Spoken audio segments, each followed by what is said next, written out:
الجزائر تعتذر لام السعودي عن اللافتة المسيئة لام الملك سلمان. اعتذر رئيس الوزراء الجزائري أحمد ويحيى للمملكة العربية السعودية بسبب اللافتة المسيئة للمملكة الذي رفعت في مدرجات مباراة لكرة القدم بالجزائر، مؤكدا أن ما بدر من تصرفات غير مسؤولة لا تنمى عن أخلاق الشعب الجزائري الأصيل، مشيرا إلى أنه جار اتخاذ اللازم تجاه من قام بذلك وضمان عيد تكراره. وأكد ذلك سفير المملكة لدى الجزائر الدكتور سامي الصالح وفقا لما نشرته صحيفة عكاظ السعودية. وقال إن أبي يحيى قدم اعتذاره لرئيس مجلس الشورى بالمملكة الدكتور عبد الله بن محمد بن إبراهيم آل الشيخ الذي قام بزيارة رسمية إلى جمهورية الجزائر الديمقراطية الشعبية.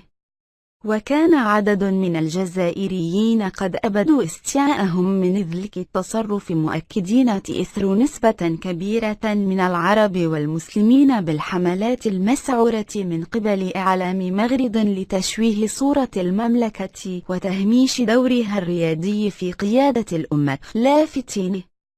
إلى أن الذين رفعوا هذه الصورة هم مجموعة من الرعاع لا وزن لهم ولن يضروا السعودية في شيء.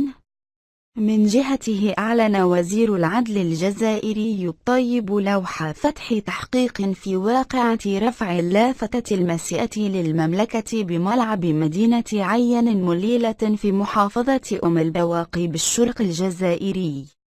وأكد الوزير الجزائري في تصريح لوكالة الأنباء الجزائرية أن وكيل الجمهورية المختص أمر بفتح تحقيق في هذه الواقعة، موضحا أن النتائج الأولية لهذا التحقيق أثبتت أن الواقعة معزولة وانفرادية كما قررت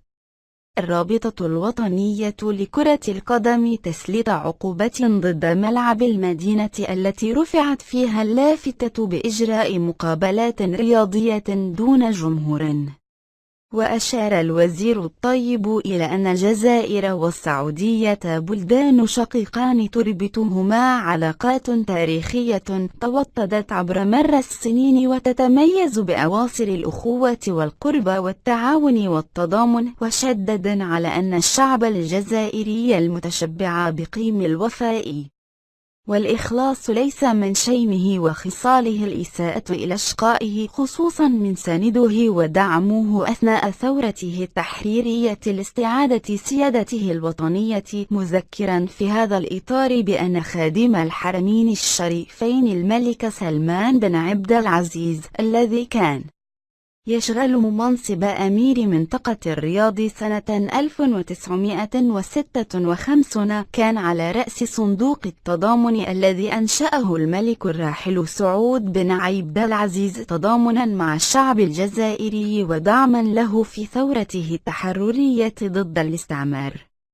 وأضاف أن الملك الراحل فيصل بن عبد العزيز كان أول من وقف إلى جانب الشعب الجزائري في ثورة أول نوفمبر 1954 مطالبا بتسجيل القضية الجزائرية في مجلس الأمن الدولي، كما كان للملك سعود الدور الفعال في إدخال القضية الجزائرية إلى أروقة الأمم المتحدة.